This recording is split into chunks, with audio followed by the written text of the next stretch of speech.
Hey guys, so andito ako ngayon sa Circumferential Road sa Iloilo City. And meron akong nakitang kakaibang fruit. Kakaiba siya kasi parang kakaiba sa paningin ko. So tara, balikan natin at alamin natin kung anong fruit yun.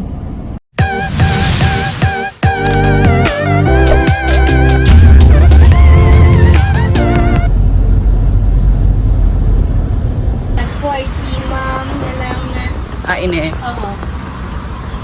Ito yung sinasabi kong kakaiba na fruit kasi parang ibang variety ng watermelon. Ibang variety ng watermelon. Anong variety? Princess, Yellow Princess. Yellow Princess. Ini siya. Red Tiger. Red tiger. Pula ni Umud. Ito red yung laman. Ito yellow. Sweet gold yellow. And honeydew. Honeydew. And melon. Ito. Sweet. Watermelon. Ano na variety ganit? Sweet 16? Ano ba na? Sweet 16. Ah.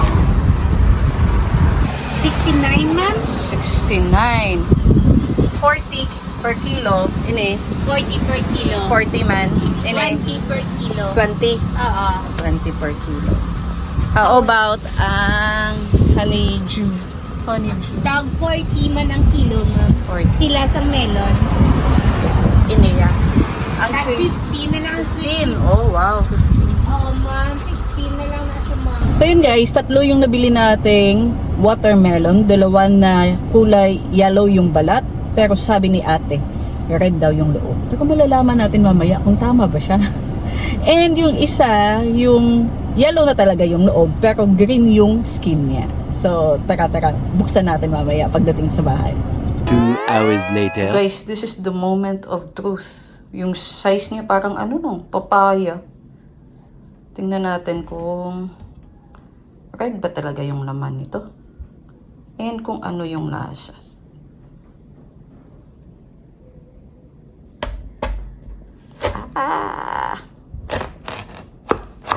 Hindi naman. Parang na-scam ako. Yellow. Pero, kainin na rin natin. Sayang eh. Try natin kung matamis ba siya.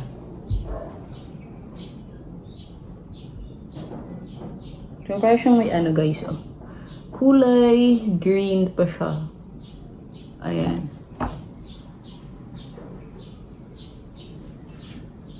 Try natin.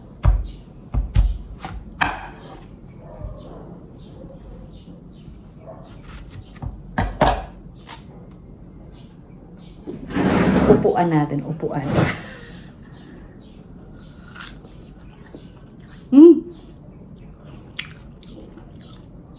Hala. Tamis.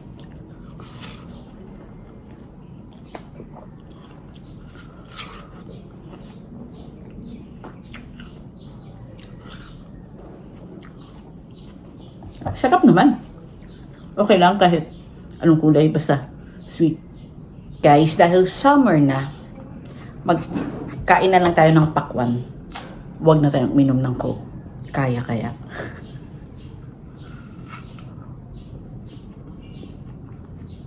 One eternity later. So, binalikan ko yung pinagbilhan ko ng pakwan kanina.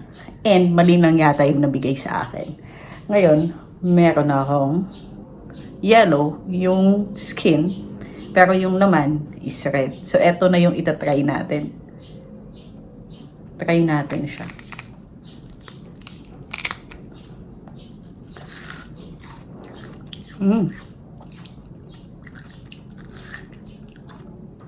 Mas matamis yung kanina. Yung yellow.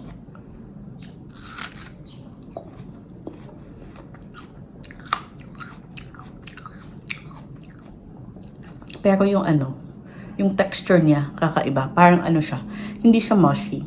Yung parang, ang tawag dito? Softer nang siya sa sa hilaw na mangga. Parang ganun ba yung description niya? Parang ganun.